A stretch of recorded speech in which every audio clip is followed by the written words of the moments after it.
All right, so good morning, everyone. This is our biweekly all hands UCLA Health IT all hands project manager meeting, and once a month we try to bring in a guest speaker and try to talk about topics that are of interest but from a different lens. So today we have Forrest Jones.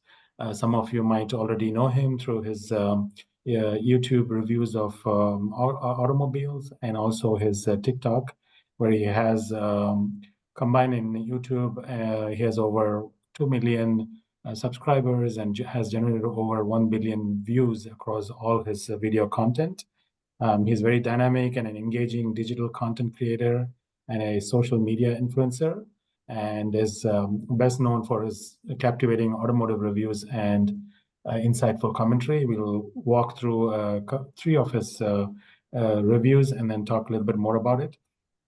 And today we are going to be talking about how to create content that resonates and goes viral. And from our perspective, the project management perspective, it falls in the communication management area.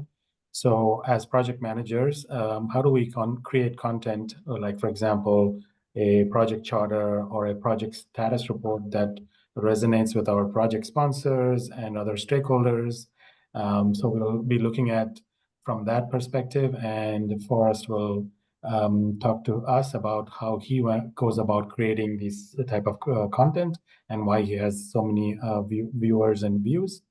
And also we will be exploring what if we do our status reports for projects like a 30-second or for 40-second, like a real video type status report instead of this manual or document, Word document or something like that.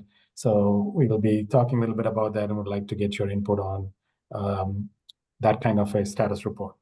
So I'll turn it over to Ian now, and he will walk us through some of the videos, and then we'll have the usual informal chat type approach. And please feel free to post your questions on the chat or ask it verbally during the call. With that, I'll turn it over Awesome. to you. Thanks so much, Sankar. And before we begin, Forrest, thank you so much. I know that there's a lot of things pulling for your attention, and the fact that we get to hang out and do this is pretty awesome. And folks, as Sankar mentioned, Forrest is one of the top auto review guys out there with more than 1 billion views. And when I was actually watching his video before we met, I was asking myself, how does he distill information into these 20 to 30-second segments and just go absolutely viral? So what we're going to do today is we're going to go through three of those. Let me share my screen. Three of those videos, and we'll dissect them. We'll reverse engineer them and figure out if there are any nuggets that we can glean from it. So as we create our own content, hopefully we can make it resonate, and then go viral. So I'm gonna start with this one right now. I'm gonna warn you, by the end of this video, you may want a minivan. Oops, I dropped grass on the floor. Good thing this has a built-in vacuum cleaner. You even have an extension hose plus attachments. Inside, you get this giant panoramic roof, these black leather seats that are heated and ventilated, adjustable armrest, storage space in there, storage under there, and secret storage right there. Oh, but there's more. Have a wireless charging pad, a touchscreen with Apple CarPlay, Android Auto, built-in Wi-Fi, and if I push this, a camera comes up that lets me see rear-facing infants. I have a mirror for double duty and a Harman Kardon sound system. The second row gets built-in sunscreen shades, heated seats, built-in Fire TV, tons of recline, but this is my favorite part. Push this button, put a movie into your Blu-ray player. Enjoy your evening, Mr. Ambassador. Interesting piece. I love this movie. Not into movies? No problem. Just pull this tab, your seat folds into the ground, and now you can camp out. I'm gonna warn you, by the end of this video, you may want to. All right. So that video of a minivan garnered 48 million views. That's absolutely insane. So, Forrest, before we dive into the video itself, how do you pick which cars to review, and what is the thought process and preparation before you even start filming? So in terms of what cars I review, I try my best to review everything. And just because and this is a perfect example with going viral, you never really know what is going to go viral. All I know is all I know is that with with doing this for a living, basically you got to make sure that the passion's there. And ultimately, as a car enthusiast, I love all kinds of cars. It can be electric cars, gas cars, sports cars, supercars, race cars, minivans, practical cars, everyday cars. I think each car has something super unique to offer. And I think that by trying to do everything and putting myself sort of in the mindset of the ideal buyer for that car, Right. It kind of makes it random on which vehicles go viral. And I think that the minivan had this weird mix of surprise, practicality, affordability, something that makes a lot of sense for most people. And then you're taking a vehicle that not a lot of people really see as being cool, and then basically highlighting why it is cool. And I think I think that's really the best thing to do is get something and really highlight it for what it is. Never make it better than what it is. So in none of my videos do I try to make the car seem better than it is. I just look at it from a very specific lens. Basically the lens of the person that would be most attracted to that car, and for what reasons. And once you highlight that, and once you basically put it in the right sort of setting, it makes the vehicle come alive a little bit more. And I think that's really what it comes down to is taking what you have and making the absolute best of it, and just highlighting it for its best attributes. And usually that helps the vehicles do really well. And I think it's usually the vehicles that people are surprised by that end up going viral. Right, right. Before we go to the next video, I'd like to open it up and see if there are any questions from the audience here about that particular video before we move forward. I'm going to pick on Vivek, because Vivek always has questions that I've never thought of. So Vivek, what are your thoughts about this minivan video of all things that garnered close to 50 million views? I don't even think there's 50 million minivans out there. I think Forrest basically stated it when he started off his reply. You can see that his passion is just leaping out at you. Yes. And this is true. This is true for anything, right? If you are passionate about a project that you're managing, you're more likely to succeed than a project that you really are not vested in. I agree. Very good point. Thanks, Vivek. All right. Yeah. If there aren't any questions, I'm gonna go to the next one. And 1 second. I do wanna just touch on what he said real fast. Sure, go for it while I If you do look not. for it. Yeah. But no, a passion is paramount in anything. Even if it's not something you're necessarily passionate about, sort of finding ways to become passionate about it, even if it's just for a season, it makes it that much more enjoyable. And then on top of that, it just makes your productivity a little bit more, a little bit better than when you're not passionate about something. It just gives you that drive, and it helps you do things and see things in a way you weren't able to before. And I think passion is just paramount to anything you're doing, especially if you want it to succeed in any form or fashion.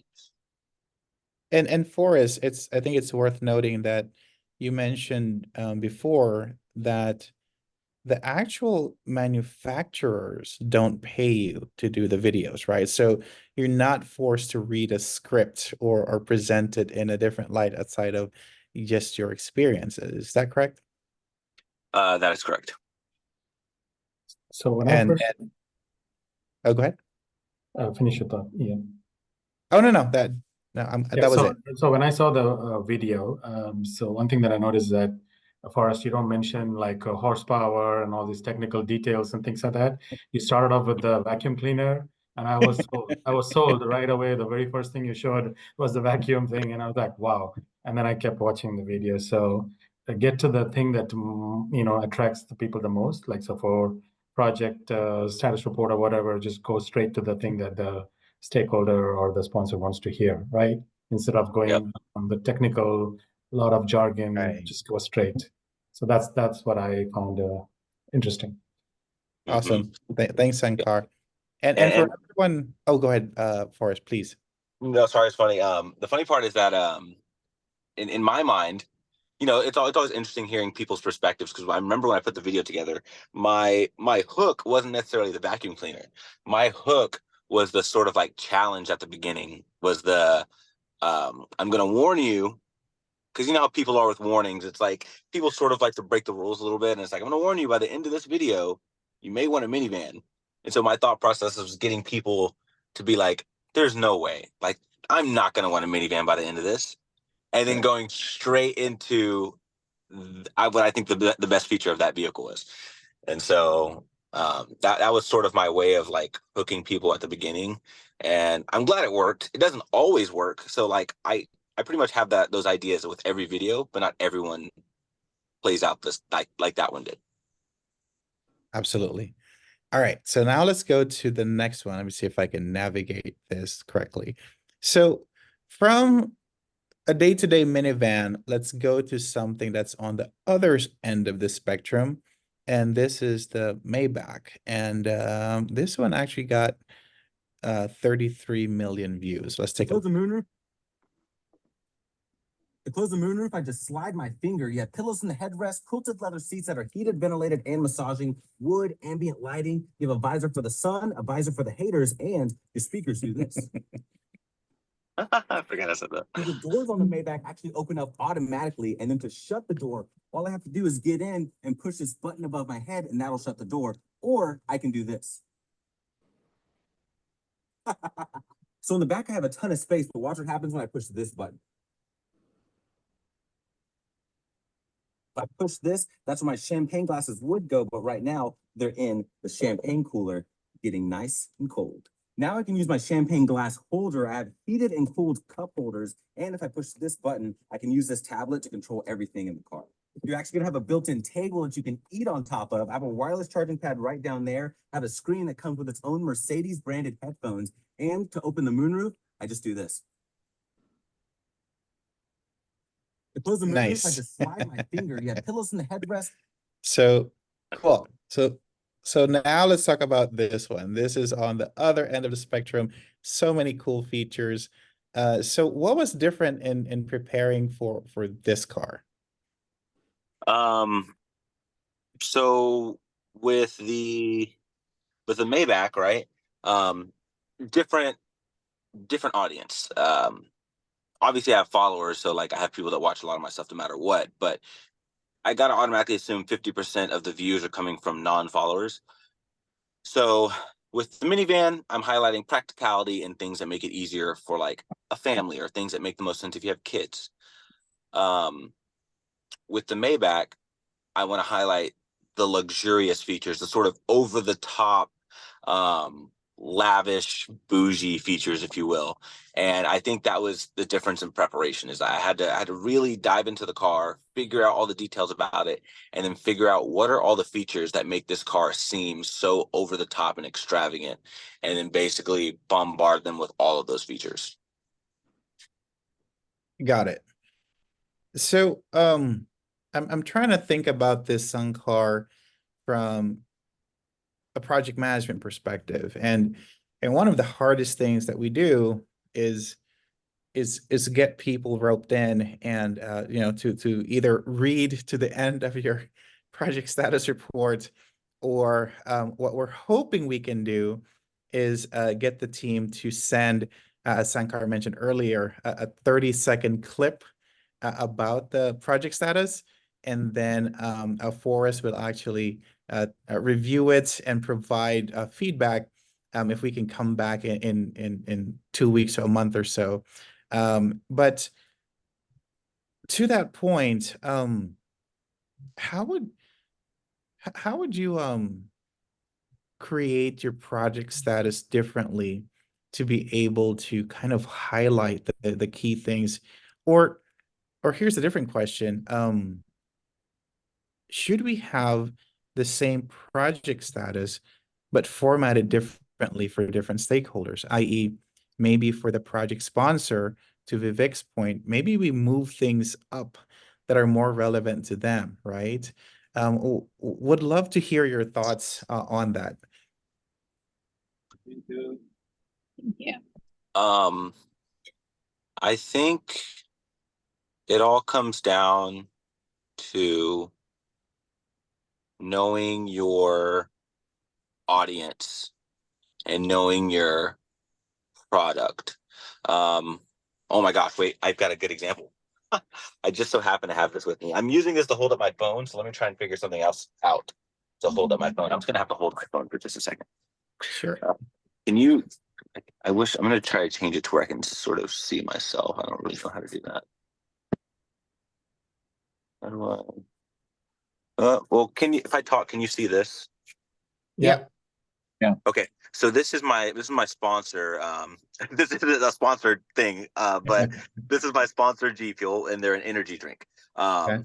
So this gives you energy, but then the other day I went to Phil's Coffee, which also gives you energy. But I would market these two, and if I were making a video about these two, I would do them in completely different ways. Coffee's more about like the craft and the ambiance, the art, the flavor, the notes. Coffee has like a very different clientele than someone who's drinking an energy drink. They both sort of have the same goal of getting you that like that caffeine, that mental clarity, but they go about it different ways. This is more has more of a focus on like vitamins and like nutrients and sort of like that quick, long lasting energy effect, where this is just more about the experience while also giving you energy. And so it really comes down to knowing your product and knowing your audience. And I think that requires you being very knowledgeable and doing lots of research. Because the more, I mean, you've heard that saying, knowledge is power, and passion is important. But if it's passion without any sort of clear cut direction, then it doesn't translate well. So, for example, when I first started this, I had a passion for cars, but like my passion for cars was I could talk about supercars and like V8 engines and horsepower. And when I would do a minivan review, I could be like, oh, this has got a 3.6 liter V6 with such and such horsepower and this amount of torque. And it's all-wheel drive and has like an 8-speed transmission, but most minivan drivers don't care about Don't care about that. Yeah. And so, I mean, not saying there's none that do. Some do. Sure, Like, sure. you obviously want to know what's powering your vehicle, but if I'm Right. watching a sort of like compact, informative video that's meant to basically be, I consider my videos to be like a gateway video. I feel like my videos, you're able to decide whether you're interested or disinterested in a car, and then from that point you can go on and do more in-depth research on things like the engine, or is it all-wheel drive or rear-wheel I drive. missed my yoga class, so that kind of that's But basically, that's probably the best way to go about it, is knowing your product, educating yourself in terms of like the ideal audience, and then from there using that passion to sort of like guide you along the way. Got it. Any other questions, folks, before we go to the last video? Yeah, I got a question. You mentioned when you first started, putting out videos.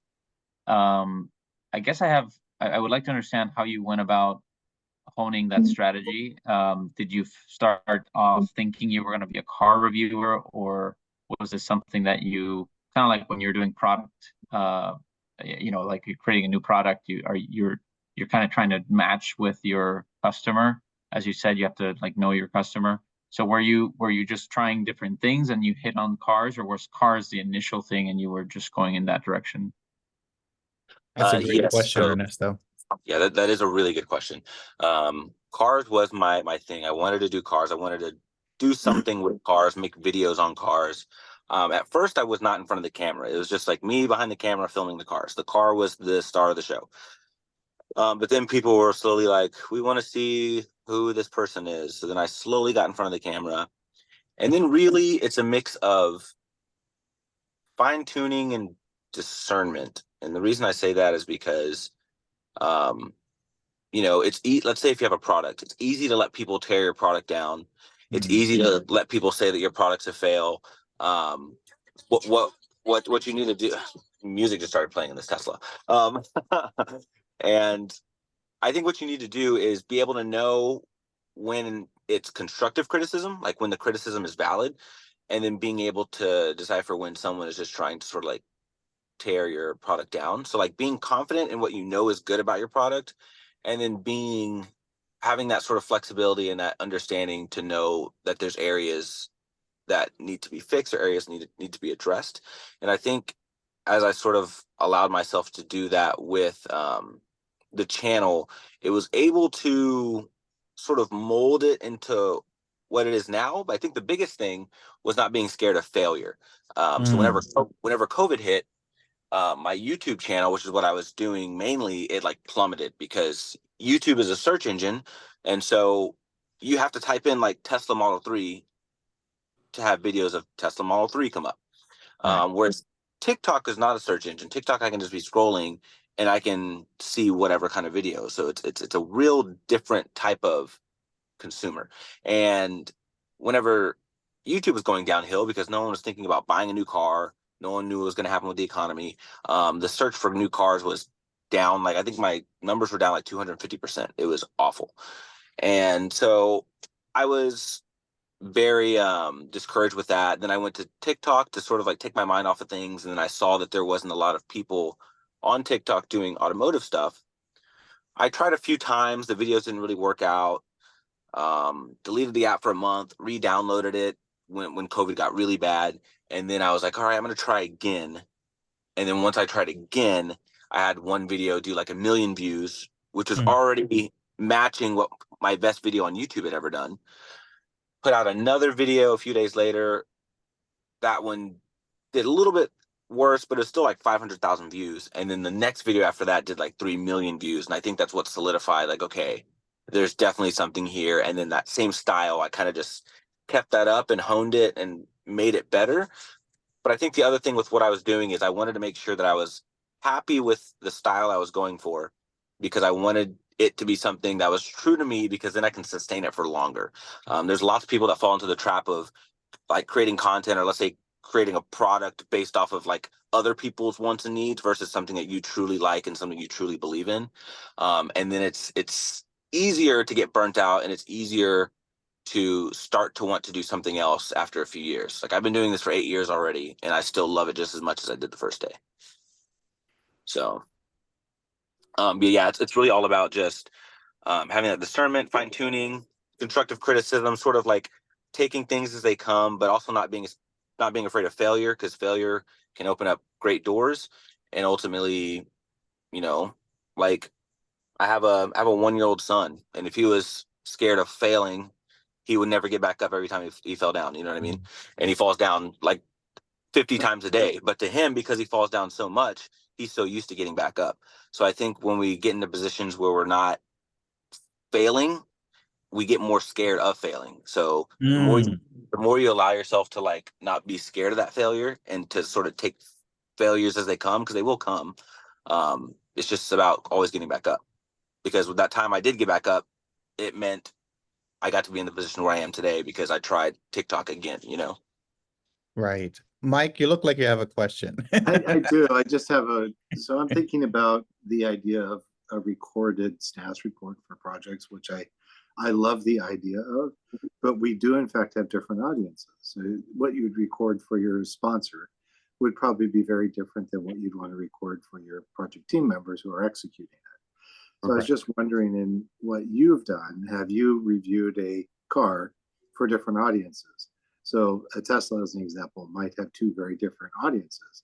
Just have wondered if you've taken that same idea and created a message for one set of potential interested people, and a second message for another group that would be on the same vehicle. Yes. So on the same vehicle, Or are you talking about like two different vehicles for two different audiences? No, same vehicle, different Uh-huh. audience. So you have two messages for Okay. the different audiences on the same vehicle. Sure. I'll give you an example right now. This is fun. Okay. So I'm gonna turn this around. I just want to make sure you can see. I wish I could see myself. You can see your shoes. Oh, so you can see that direction now, okay? Yeah. Okay. So I'm in a Tesla right now. Here we go. So if I were making a video for, let's say, a typical buyer of a Tesla, I like to call Teslas like the new, like the sort of more well-off person's Camry, just because they're very appliance-like, not necessarily in a bad way, but they're very easy to drive. So for example, if I were to charge it, you just push this, it lifts up, you plug it in, charge it directly to your account, and it's a very seamless process, especially if you're coming from putting in gas compared to other EVs where you have to like plug it in, scan your card, do this whole thing. Sometimes it works, sometimes it doesn't. Everything's controlled through your phone. You get in, it's really simple. Brake pads, you don't have to change them for like every 2.5 years because of the regen braking, less things to take care of. No transmission fluid. I think we lost him. That Tesla Faraday cage that killed it. That's right. Let me. Ran out of battery. Yeah, he's coming back. He's Is joining. he coming back on? Yeah. Hello, I'm back. I'm back. Can you guys hear me? I don't know what happened there. Elon interfered. That was odd. Okay, here we go. All right, perfect. Okay, so you guys can see everything still, right? Not right. No. You're not see. sharing video yet. Oh, okay. Let me see here. Okay, now can you see everything? Yeah. Okay, perfect. But like I was saying, basically, so for the average person, I would highlight things like less maintenance. You know, it's cheaper than putting in gas. Tesla has the cheapest charging rate. I think it's like full charge. I think you're somewhere between 15, 20 bucks max. For like 340 miles, something like that. Real techy if you like tech stuff. Not much going on the inside, so it's just very simple. You know, no fuss. But then if I was talking to someone like a car enthusiast, that's a whole different sell, right? So then at that point, I would highlight different things to them. So for example, I would say, you know, it's all-wheel drive, but it has sort of like a rear drive bias. Like you can sort of get the rear end to like move around a bit if you're like accelerating out of corners. It's real lively. I would highlight things like the instant torque. I would highlight the fact that this has a more like sportier spring setup. So the steering feedback is actually really good. Probably one of the best out of all the cars that Tesla sells. Small steering wheel, fits in your hands really nicely, easy to maneuver in place.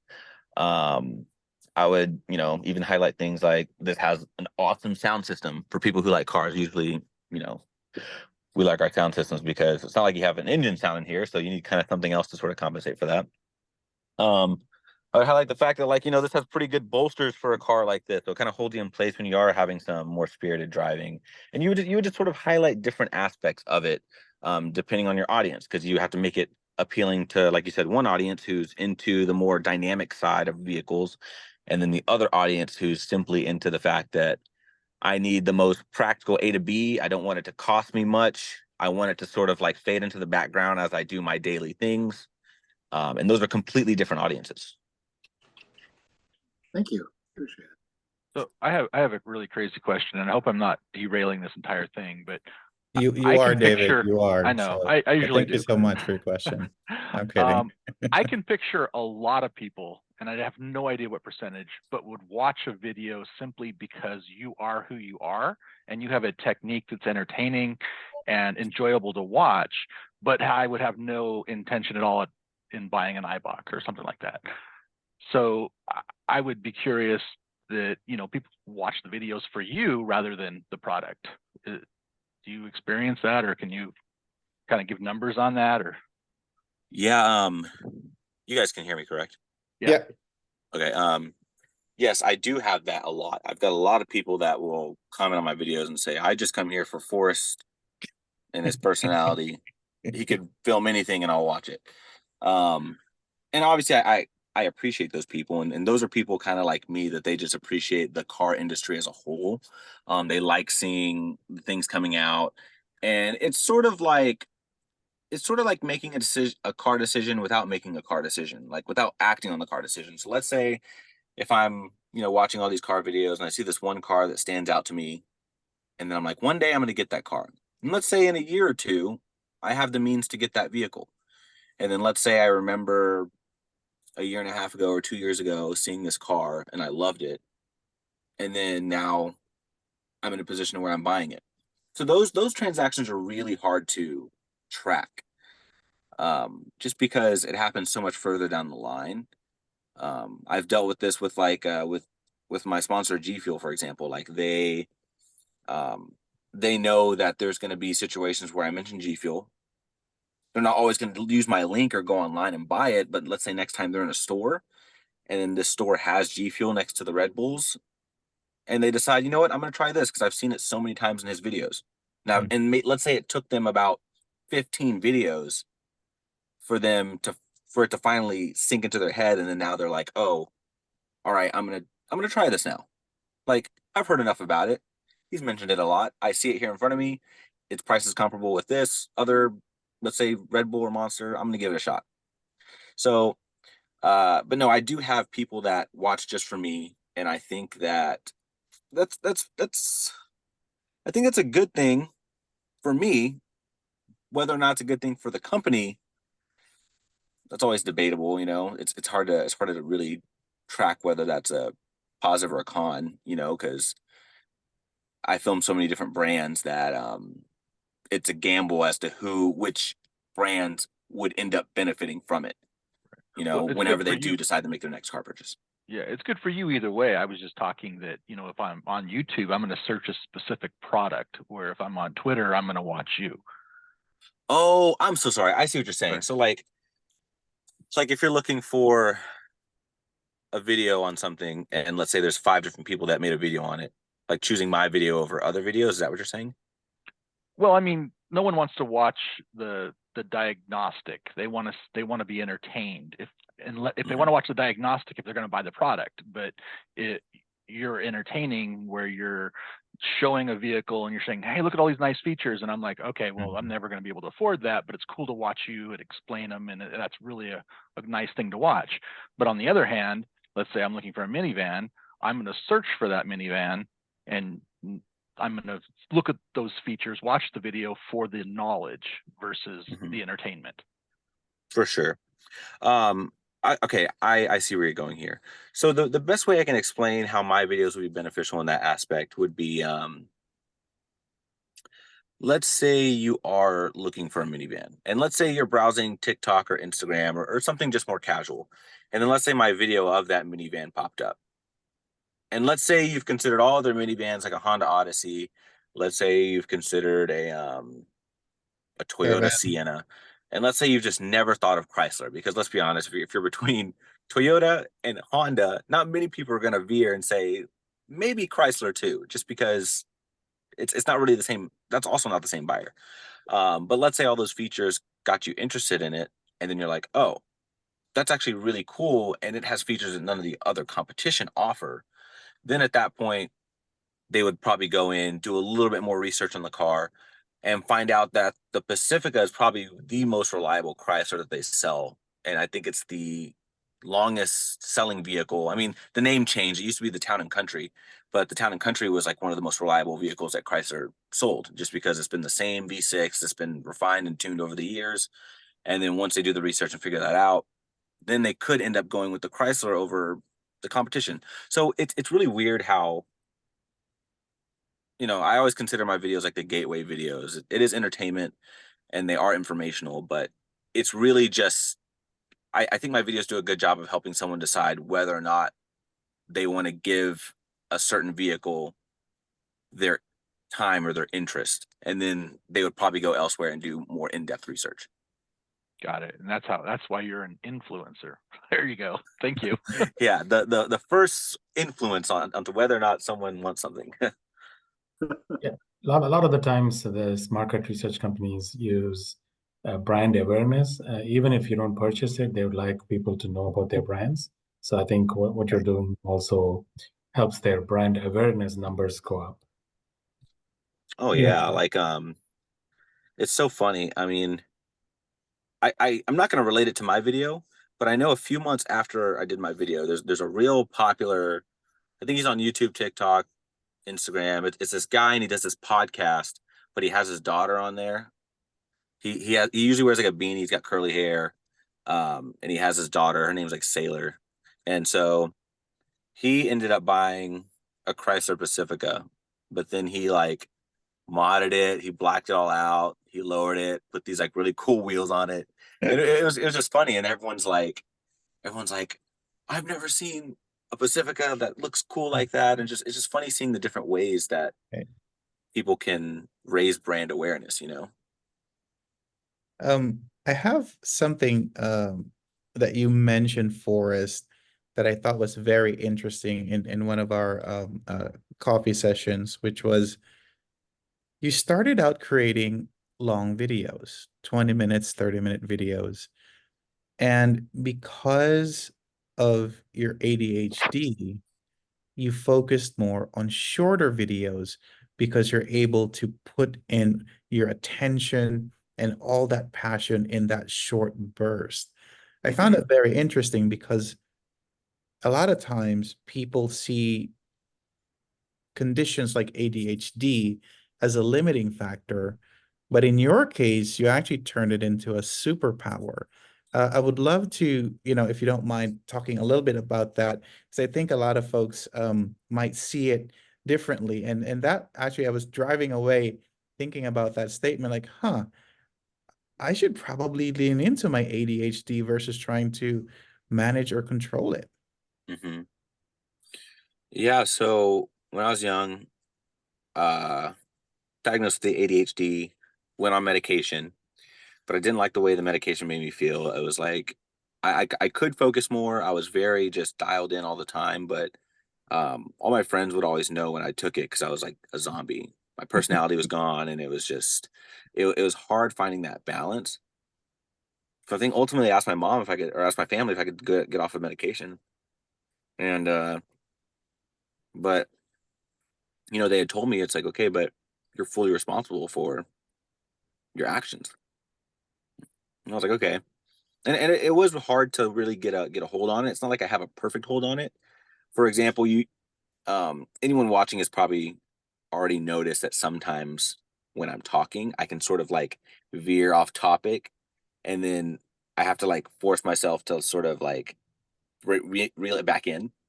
And I think that's one of the hard parts with ADHD is the best way I can explain it is like, those tunnels where they have all the money floating around you, and you try to catch as many dollars as you can. So that's like my thought all the time, my thoughts all the time. That's what it's like. It's just constantly going. There's always stuff going. And whenever I have more time, like whenever I was doing the long form videos, it was easier for me to pick all these random things and ramble because I would talk about one thing, and then it's like 50 different ideas would come off of that thing I talked about. And I talk about the next thing, another 50 ideas come up off of that. And it's just like a continuous process versus when I force myself to cut out all the fat and condense it. I don't know why, it just works better for me. It works better for the way that I think. It allows me to really, out of those things flying around in my mind, just to pick out the few things that matter the most, and then let everything else fly around. And then they can go and research the rest of that stuff if what I'm showing isn't enough, basically. But no, I love it. It works for me. There's so many people that are always asking me like, how do you do this or how do you do that? And it's one of those things, like, I think it's cool because we're all made so different. And there's some things that I can do where I just do it. It's not like obviously I practice and I work hard, but some things just come naturally to me. Just like there's things that come naturally to other people. And I think really highlighting those traits and attributes that each of us have that no one else on this planet has. Like no one else can think the exact way I do. No one else can think the exact way you can. And man, I think once people are able to realize that, like, you have this own set of like gifts and talents that like no one else possesses, and being able to use that to like its maximum capacity is like unparalleled. Um, just because like no one else can do it like you can. Nice. And with that, let's jump into the last video. This one, we're gonna go from Maybach to an Amazon van. So let's take a look. What is up, guys? Right behind me is Amazon's new delivery van. So that may not seem like a big deal until you read powered by Rivian. That means this van is 100% electric. My favorite part is the little smile in the headlight. Inside, you get this giant heated windshield. You have storage space right there, a grab handle that says powered by Rivian, storage behind there, the same screen that's in the Rivian truck and SUV with no CarPlay or Android Auto. You have a digital driving display, storage behind your seat with cup holders, but it gets even cooler. So the driver's seat is raised so that way when I turn to get out, it's less stress on my hips. Plus, when I put the car into park, it does this. And if it ever gets cold, your steering wheel's heated, your seat is heated and ventilated, and even your trainee seat is heated. The drivers even get this really cool key that clips onto your shirt. This plays white noise whenever it reverses. Well, the entire back is prime blue. You have these really cool LED lights that go all the way around, and you have a button here that opens your rear door. What is up, guys? Right behind. Very cool. So first of all, I didn't know that that was actually a Rivian. I knew that Amazon bought 100,000, but I didn't know that's what they created. So, what's different with that video in terms of preparation versus the other minivan or other van, I should say? That one was unique because I asked Rivian to film that one because I thought it was cool. I was like, oh, how cool. It's just a crazy looking futuristic delivery van. And it's Right. fully electric and it's got like instant torque and it's I thought it was cool. But how do I make everyone else think it's cool? Right. And I think my thought process was, okay, I'm going to film it like it's a normal car, but the things I'm going to highlight are going to be things that make sense if you're a delivery driver. You know, so Sorry. oh no, that was it. So the focus for this one was the delivery driver. So again, it kind of ties into what you were saying earlier, who's the video for? And going back to our topic for the cohort today, you know, as we're creating our messages, be it written, verbal, or video, really need to start with who is it for. So we have a few more minutes here. Sankar, one of the things that Forrest suggested was for those of you who are interested, you can make a 30-second video of either a status report or whatever that makes sense for you that you want to direct to a specific audience. And we can come back, we'll figure out the timing because I know Forrest is pretty busy. And then we'll do live reviews. Forrest, is that still on the table or am I just pulling Yeah, no, something I would love to do that. All right. Yeah, so from a project management perspective, we don't do many videos. I don't think so. No, we Only don't. for large implementations, we might Right. the Care Connect thing or whatever. But for other things, we don't at all do anything related to videos. So this could be just a nice way to try something new. And the PMO would like to help you and support you in this if you are interested. Please feel free to create a video, or if you have any questions, reach out to me or Ian, and we can help you with that. And then at a future session, we can review it live. It doesn't have to be anything fancy. Just use your phone, create whatever content that you want to communicate, and then we can review it. And this might be the new way in project management to communicate things faster, because if folks are busy, they don't want to open up a PDF or attached document. I'm going to warn you, Read by the end of the video, the predefined templates and layouts to get their information. Instead, if you can provide content like what Forrest has done here, that might be a new way to look at things or communicate. Yeah, and I know when we were at coffee, we were talking about how like because I heard that usually they send an email. Is that correct? Correct. Yeah. But I know that like sometimes I know I get tons of emails a day, and it's tough because sometimes I have to park, look at the emails, or when I get somewhere, I'm like doing something and looking at emails.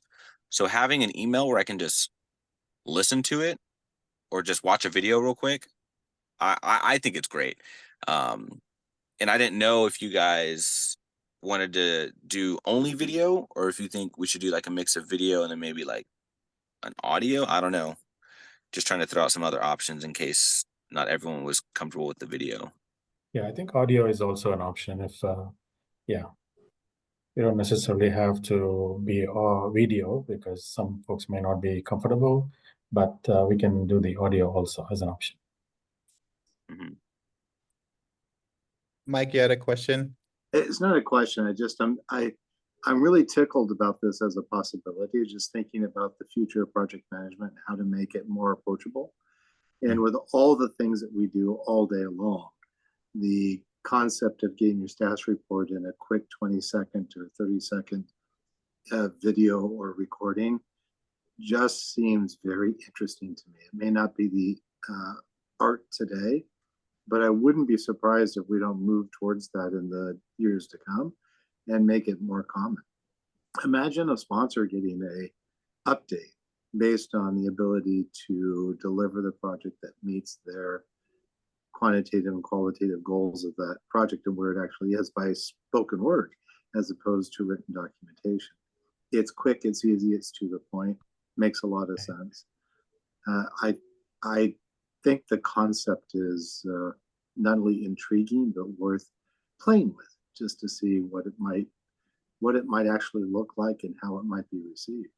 Yeah. Right. And I think another thing that COVID specifically has taught me is you have to move as the world moves.